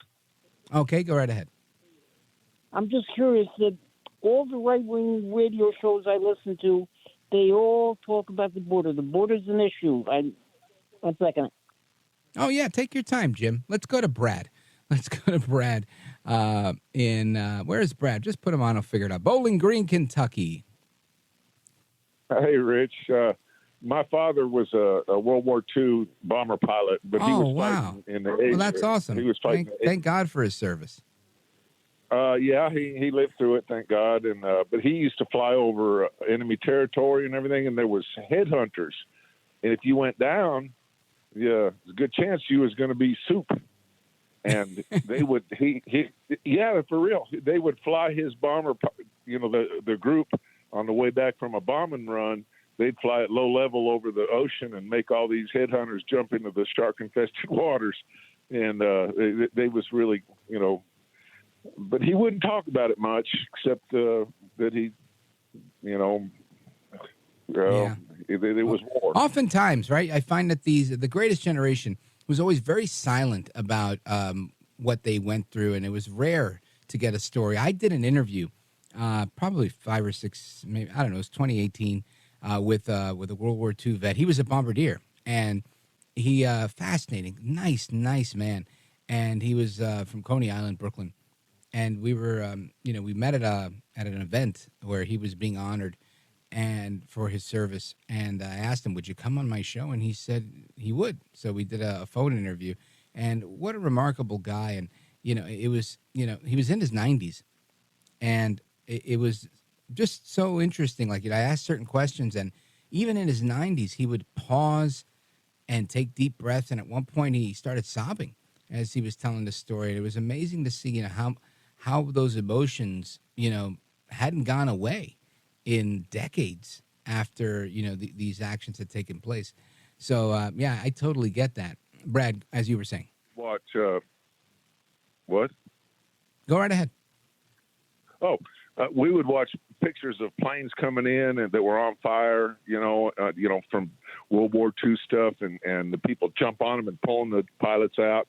And I said, my God, I said, these guys are crazy. And he said, my dad, he looked at me, he said, no, you just thank God that they're there because they're pulling your ass out of that damn plane that's on fire. And it was crazy. And I had she's dead now. She passed, a crazy mother-in-law. Oh, tell us about this mother-in-law. She used to drive a stock car in the eight. What is that? The eight crazy. What is that? Not it'd go around in an 8 pattern. I can't think of the name of it. Oh, yeah. One of those racetracks. A dirt track, but it was in 8, and you'd crash into each other and everything. And she was nuts. And we got married. I knew her about 30 years, and she loved us. I loved her to death, and she loved me. And she was just a really strong woman. She fell in her bedroom and broke her neck, and it was the vertebrae that makes you breathe. And she found out she was going to have to be on support the rest of her life. She said, well, just pull the damn plug. And her daughter got in bed with her, and she just slowly died. She's really something. Wow. Sounds like a real pistol. God bless her. Brad, thank you for the call. Big shout out to everybody on WKCT. Sounds like your dad was a hero and your mother-in-law was as well. And let's see. Let's continue. I want to keep... all right. They're telling me I should take a break. So we'll take a break here. We'll come right back to your calls. This is America at Night with Rich Valdez. Call now, 833-4-VALDEZ. That's 833-482-5337. 833-4-VALDEZ. That's Valdez with an S.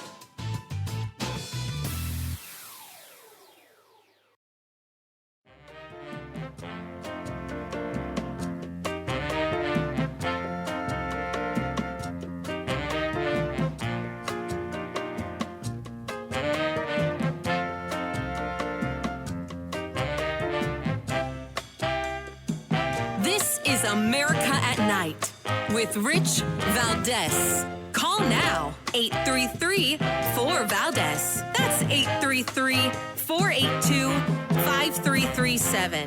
833-4-VALDEZ. That's Valdez with an S. All right, I hear that Jim has called us back. He put us on hold before. He was very busy, probably getting a call from the president. Jim in Danbury, WLAD, go right ahead. Rich, how you doing? I'll be very brief. Listen, we definitely need to do something about the border. There is no question about that. But on right-wing radio, that's all I hear is the border, the border, the border. There's other news, like the amount of trouble that Donald Trump's in. And if Jim Bohannon was here, he'd say, when is that guy going to learn to shut his yap? Yeah. Well, now we have you to say that, so thank you for that, Jim. I did a whole segment on the E. Jean Carroll, $83 million verdict and whatnot. But the reality is, in my opinion, that the trouble that Donald Trump is in is not really trouble. It's kind of like fake hurdles that they're throwing at him to slow him down that I think are ultimately always overturned on appeal. Like, for example, our first guest, Hans von Spakovsky, that we talked about earlier today, 10 o'clock hour, he reminded me of when there was all this criticism of Trump for something called the travel ban. And that was something they said, oh, you can't do that. You can't shut down the border and tell people that they can't come here and blah, blah, blah. And it's racist and xenophobic. And it turns out they sued him, and it went to court, and the court said, no, you can actually do that, right? And that this is Biden today saying the same stuff, that he doesn't have the power, he doesn't have the authority, but yet that's another example of how they made Trump look like a bad guy, but he was actually doing what was well within his rights as president to do. And that's what Biden needs to be doing. So I think, when it comes to Trump, we need to really look at when they say things about him, how accurate are they? How true are they? And are they saying it just because they're political enemies of his, or are they saying it because he's actually doing something that's of detriment to we the people? More often than not, I haven't seen Trump do anything that really hurts the republic per se. They say he caused an insurrection. I say he's exposed so much of the wrongdoings that are going on in Washington. Nancy Pelosi turned down his offer of 10,000 National Guard troops. As president, he has to approve them. And as the head of the Capitol complex, as speaker, she has to request them with the mayor of who is the de facto governor, if you will. He serves in the role of governor when it comes to the National Guard in Washington, D.C. But both of them didn't request the National Guard until the next day, or at least way later in the day. Hours later is when they started the conversations about it. And we know that because we've had Kash Patel on the program, who was the chief of staff at the Pentagon during the January 6th debacle, as well as, I forget his name now, but the Secretary of Defense at the time. So I think these are the things that we have to look at. And I don't think that this is really right-wing radio, but be that as it may, I think that's the whole point here, is that we're offering a conservative alternative to the media narrative that you hear on CNN or MSNBC or the rest of those stations that are always trying to give you a different story, the story that, Trump is bad, he's an enemy of democracy, everything is horrible.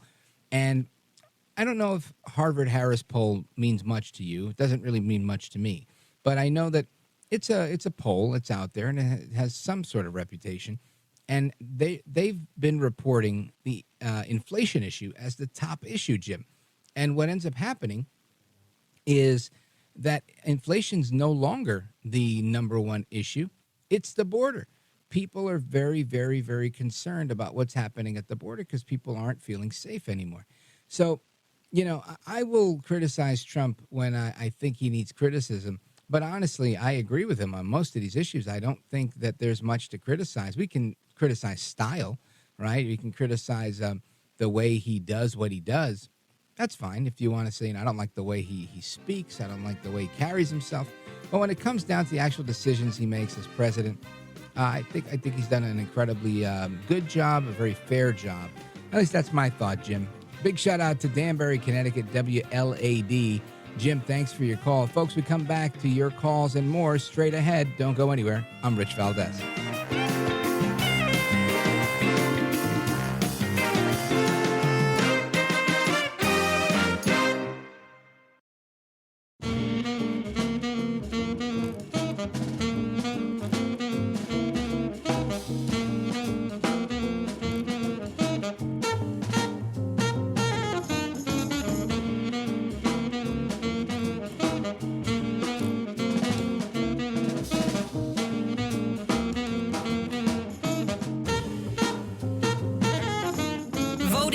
Head of hair in live late night radio 6 years in a row. It's Rich Valdez. Call now, 833-4-VALDEZ. That's 833-482-5337. 833-4-VALDEZ. That's Valdez with an S. So we're talking about mothers-in-law and fathers-in-law and all sorts of in-laws. And I got another couple of articles I want to share about that, plus everything else we're talking about that's going on in America at night. And I wanted to rehash a clip of Florida Governor Ron DeSantis telling us a humorous story about a certain in-law that fled California for Florida. Listen to this. So I was talking to a fella who had made the move from California to Florida, and he was telling me that Florida is much better governed, safer, better budget, lower taxes, all this stuff. And he's really happy with the quality of life. And then he paused and he said, by the way, I'm Gavin Newsom's father-in-law. So we do count Gavin's in-laws as some of the people that have fled California and come to the state of Florida. How about that? Right? So even Gavin Newsom's in-laws are big on DeSantis in Florida. Who wouldn't be, right? Who doesn't love some good palm trees? And, outside of the Caribbean, Florida's a pretty good beach. And anyway, I thought that was pretty funny. And I want to continue with your calls. But let's go to Bill, Rehoboth, Delaware, WXDE. Go right ahead. You're on with Rich Valdez. Hi, Rich. Good to talk to you again. Likewise. That guest you had earlier was awesome. I heard that story about Charlie Brown not too long ago. Oh, nice. It might have been on his book or something somewhere else. Anyway, I want to tell you a little story about mother-in-laws and, in-laws and things. Sure. My daughter came home from a date one night and said that Richard had, she wasn't in a very good mood. She looked kind of upset. And, she said, her mother asked her what was going on. And she said, well, Richard asked me to marry him. She said, well, that's great. Why are you upset? She said, well, Mom, he said he's an atheist and he doesn't believe in hell. She said, look, you marry him, and between you and me, we'll prove he's wrong.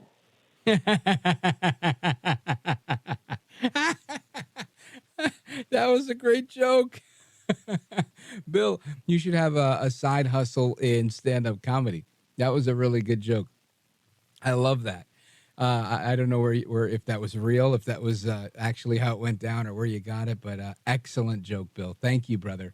I appreciate that. Oh, that was funny.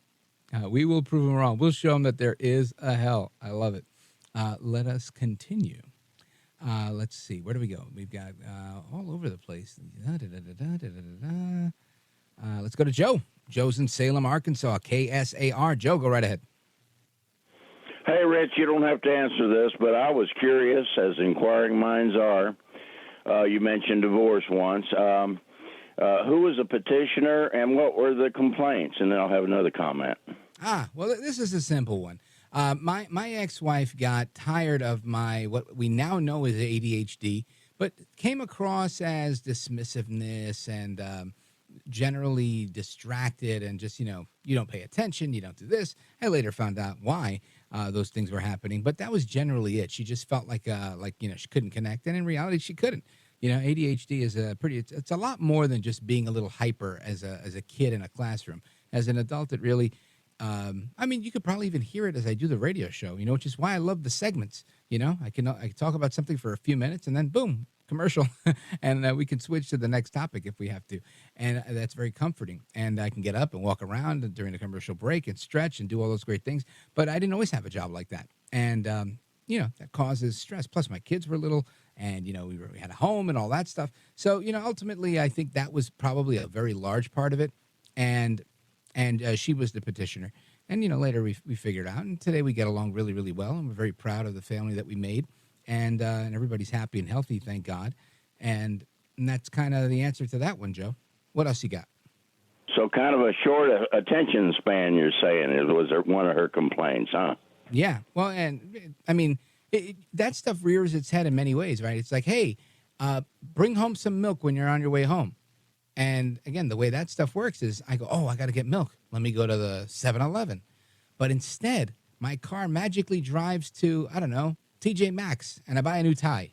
I come home with the tie, and she's like, where's the milk? And I'm like, oh, shoot, I had to get milk.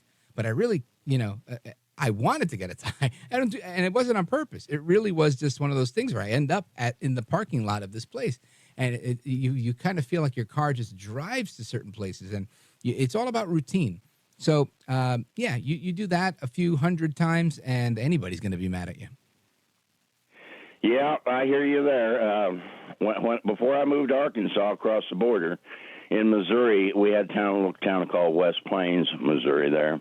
And the women watched the notices for divorce, and they wanted to know who the petitioners was.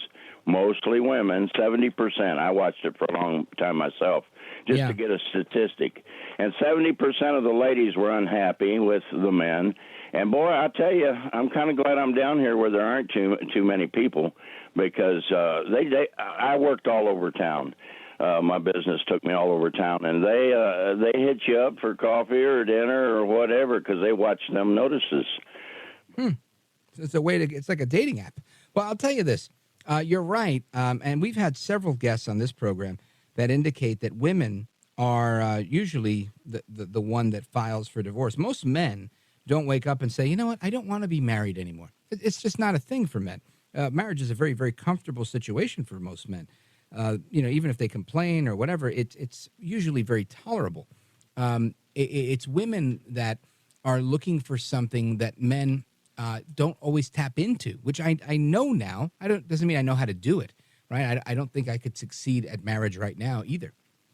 But I do think that men, at least me, I'll speak for myself, there is a degree of gentleness and foresight that one needs when approaching a woman that comes to you with a concern or a problem, let's say, right? So if your wife comes and she says, oh my gosh, you'll never guess what happened at work, and you say, oh, what happened? And they go on to tell you about this problem that ensued at work. My brain is hardwired to tell her, oh, here's what you got to do. You got to do this, this, this, and this. Make sure you do this, and boom, problem solved. And that's literally not what they're looking for, right? Which is where you get the butt of all these jokes about, with women and whatever. But the reality is they're not, because there is a need for validation in for both parties. But in a situation like that where, I've read that they need to hear something like, wow, well, that would be tough for anybody to go through. And I totally know that you know what your options are, and you're going to make a great choice because I trust your judgment. If I can help, you let me know. Now, that is a rehearsed statement that I've used to try and survive when communicating with women. However, it's not a natural one for me. I still have a knee-jerk reaction to a woman telling me, oh my gosh, I have a problem with X, Y, and Z, or this person said this or did this, and I give them what I feel is the best advice. It's not good. If I use my prepared response, it always goes over well, but it's not natural for me yet. I have to continue to practice this, and one day when I graduate, I will be very enlightened, right? That's when I can become Fraser Crane, maybe finally on the radio. But I think that there's a degree of communicating with women that men have to understand, and I say men because I don't think women are going to change the way they communicate with men, because I think it's men that cater to women, in my understanding, right? It's me that opens the door for a woman. It's me that pulls out a chair for a woman, and it's me that's got to figure out how to speak to a woman, to guide and lead the conversation. And I've got to make sure I have the best tricks up my sleeve, so to speak, in order to get the best response, right? Or to really get to the crux of it. Ultimately, I think they want to be heard, they want to feel acknowledged, and they want to feel validated and special. They don't necessarily want you to solve their problem, because they tend to take that as, I don't need you solving my problems. I just need to know that you got my back. And that's a lesson I've learned. I just haven't put into practice yet. Anyway, Joe in Salem, Arkansas, thanks for the call. I appreciate the interesting questions. And we're going to get back to your calls and more straight ahead.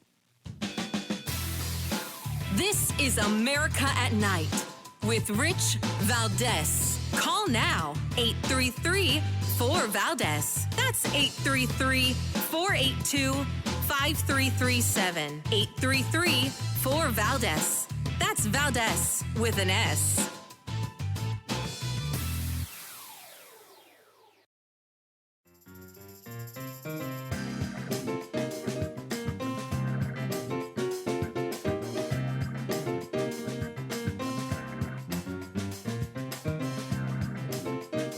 This is America at Night with Rich Valdez. All right, we do round one of the speed round right now, and let's go to Dave. He's calling in from KASI. He's on the road near Des Moines, Iowa. Dave, I understand your dad is an American hero. He served in World War II. What was that experience like? Well, his first experience going over there, he stormed Utah Beach with his crew. And one of the pictures he brought back was an old black and white. My dad was 5'7". His two buddies were 6'2", and he was the only one that came back was an old man. And he ended up with 5 Bronze Stars. And I wouldn't doubt if he wasn't in a B-17 like you guys were talking about earlier. And me and him were never really all that tight, but I got to be proud of the best generation ever. And Biden just makes me so sick to my stomach that he's trying to destroy all of this. Oh, you're right, Dave. Listen, first of all, I want to thank your dad, and his legacy for his service to the country. He's a hero. And I thank you for your comments as well, because I agree with you. I think Biden's been detrimental to America in many ways. And some people still would rather focus on, whatever it was, the latest thing that Trump said or they accused him of, rather than focusing on how bad things are under Biden as opposed to the way they were under Trump. And people try to make me out to be the bad guy, saying that, I somehow idolize Trump. I don't idolize Trump. Life was better then. Why not do that again? It makes a lot of sense, right? Most things were better. I can't think of something that was worse. I mean, maybe, I can't think of anything that was worse, that's better right now than when Trump was around. I just can't think of it. So I think you're spot on, Dave. I appreciate it. Much success on your road trip, and a big shout out to everybody in the KASI area near Des Moines, Iowa. Thank you, Dave, for the call. Let us continue. Let's go to Jim, calling from Chicago area, WGN country. Jim, go right ahead. Hey, Rich, fantastic. Okay, so on opening day, Americana Baseball, we have Joe Biden in one stadium, and we have Donald Trump in another stadium, and each has to sing the national anthem. And I think that's when we can figure out who's cognitive ready for the presidency. I think that's a great idea. You know what? I also think that one of the people we have to test is Que mala eres, right? Kamala Harris, the vice president of the United States. I think she sometimes, I think, would do worse than either of those guys because of her lack of experience and how badly she really does. I mean, she does a bad job at a lot of things.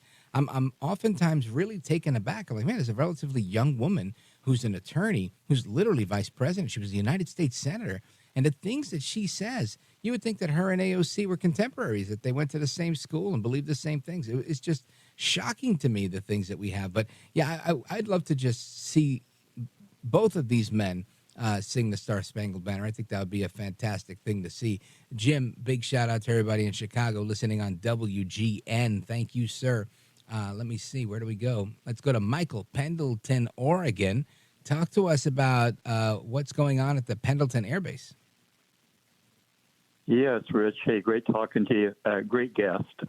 Thank you. Yes, I with a future call, I have some stuff I wanted to support President Trump with, of course, on my next call. But on this call, I was calling in Pendleton, Oregon, out here. We had an air base, Rich, during World War II. Some of your listeners may have known somebody that was at the air base. Doolittle's Raiders trained here. That went on the Tokyo air raid in April of 1942. And we had some air shows when I was growing up. And they had a B-25 Mitchell bomber. And I think this was back in the 80s, 1980s. And I got to go in the bomber, sit in the pilot seat. And when I was younger, I always wanted to be a pilot. And that was a big thrill to sit there in that seat. And I tried to imagine being a pilot on that Tokyo air raid, flying in that plane. Wow. But I got to sit in the B-25 Mitchell bomber. Well, you know, Michael, that's a cool story. And I remember I didn't even get to go inside, but as a kid, my dad used to take me to Coney Island to the boardwalk when I was a kid. I grew up in Brooklyn. And we would go and watch the Blue Angels do an air show every 4th of July over Coney Island Beach. And it was always quite the spectacle, and I loved watching it. They did a great air show, and they had these, vendors on the street that would sell these inflatable like F-35s or F-15s or whatever jet it was that they sold at that time, but a big blue one. And sometimes he'd buy it, sometimes no. But it was just remarkable to watch the pirouettes and all of the really cool things that they did. And it impressed me as a kid. And something you were saying about getting inside the bomber. There is a program director that I had when I worked in New York City on local radio on WABC. And my program director at the time, a guy named Dave Labrosi, he's actually a head honcho now at KDKA in Pittsburgh. But Dave once told me when he was like 15 years old, he went in a radio studio and threw the cans on his ears and just started talking away on that microphone because, he always wanted to be a radio guy. And eventually, had a phenomenal career on air and then as an executive within radio and still is. And it reminded me of your story, honestly, with, getting in there and dreaming of what your next step in life is going to be. And sometimes I think that's what you need, like the old saying, it's okay to have your head in the clouds as long as you keep both feet on the ground. Michael in Pendleton, Oregon, God bless you, my friend. KUMA coming right back. Don't go anywhere. Rich Valdez. This is America at Night with Rich Valdez.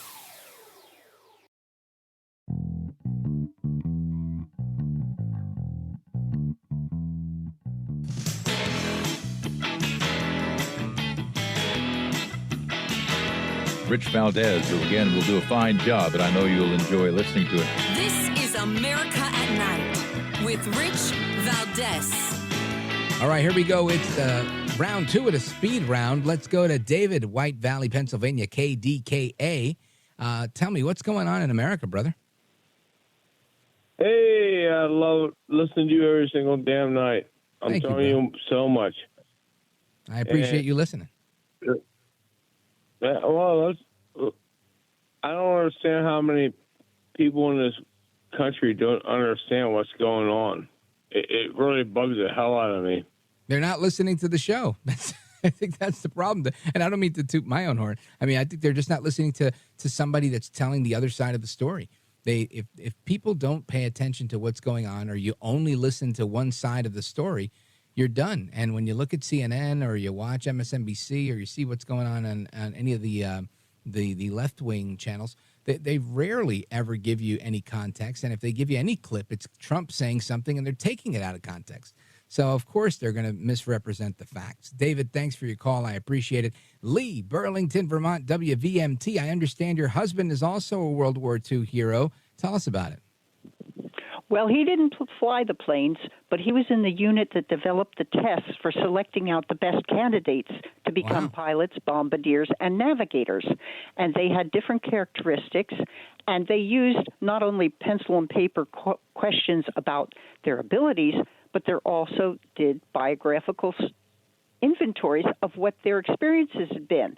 And they found that the best pilots were the eldest of farm families because they had experience with large equipment. They had situations where they had to make fast decisions, and they were very observant, and my husband also taught them to look for the edges of the tarps that the Germans put over their airstrips. It's very detailed. And, I guess that's all important. I've never flown a plane in my life. It's on my bucket list of things to do. But Lee, thank you. In the essence of time, I bid you adieu. And shout out to our buddy Paul in Boise, Idaho, listening online, Rich Valdez, America at Night. He wants to extend his condolences to the families of the 3 service members that were murdered because of Joe Biden's dereliction of duty. Thank you, Paul. Big shout out to everybody who called tonight. And of course, hasta la próxima. Until the next time, take care, good night, and God bless you, America. I'm Rich Valdez.